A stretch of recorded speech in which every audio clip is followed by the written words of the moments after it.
Hi, everybody. My name is Carrie Childress, and as a busy mom, homeschool mom, and an online educator, I'm always on the lookout for interesting and fun ways and things to add to my curriculum to make my curriculum more fun, relatable, and more interesting. So this discussion and this video came about because one day when my family and I were walking downtown in Greenville, South Carolina, where we live, we came across a statue of Dr. Charles Towns, and inscribed behind him told me just a little bit about him. He is a physicist, and as a science teacher, that fascinated me. And also, I wanted to find out more about him.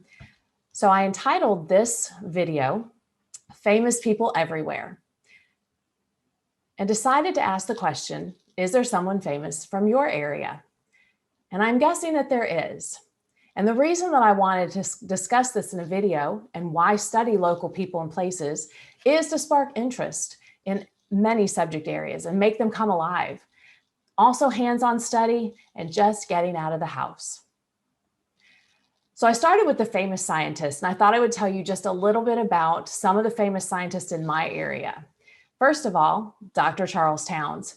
He was a physicist. He won the Nobel Prize. He was part of the Apollo lunar landing program, and he also has a patent for the laser.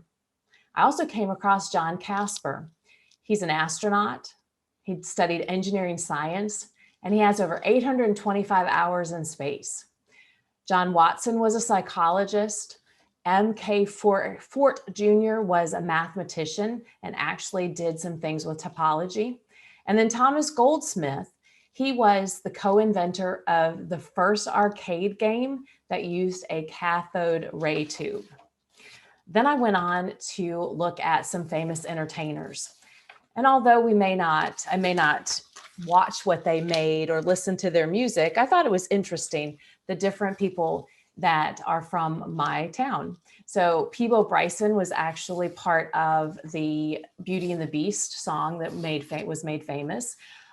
Joanne Woodward, you may know from old films. Aaron Tippin was a country star, and he actually was born in a small little town where I lived for a little while, just outside of Greenville. And then Chadwick Boseman, you may know as Black Panther. Then there's the politicians and the military personnel. Jesse Jackson is from my community. William Westmoreland, I found out, was an Army general in the Vietnam War, Korean War, and also World War II. William H. Perry was a lieutenant in the Confederate Army. Also, he became a South Carolina House of Representative member.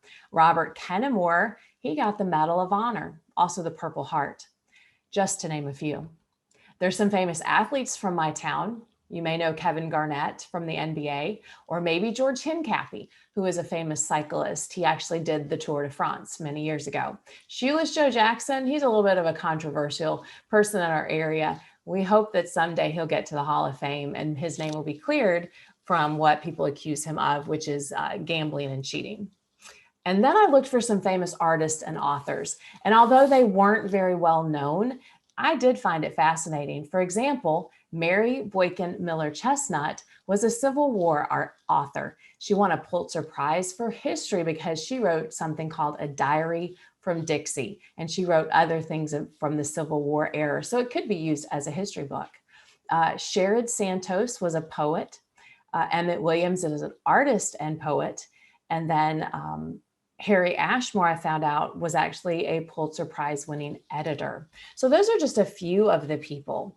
And then we actually within close driving distance, I have two small museums. Now, the History Museum of Travelers Rest is very small because it's a very small community, but it's very interesting because Travelers Rest was actually named because settlers who were coming down the mountains would rest in our area. And then the other one on the right, that is the Upcountry History Museum. And that's for the whole upstate, like Spartanburg and Greenville and all of that area.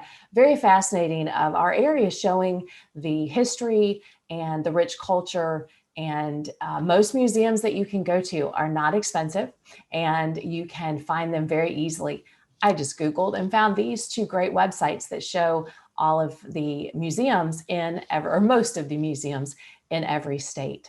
So I hope you've enjoyed this short presentation about the famous people in my town, and I hope that it sparks interest so that you can find out if there's any famous people in your town or in your state.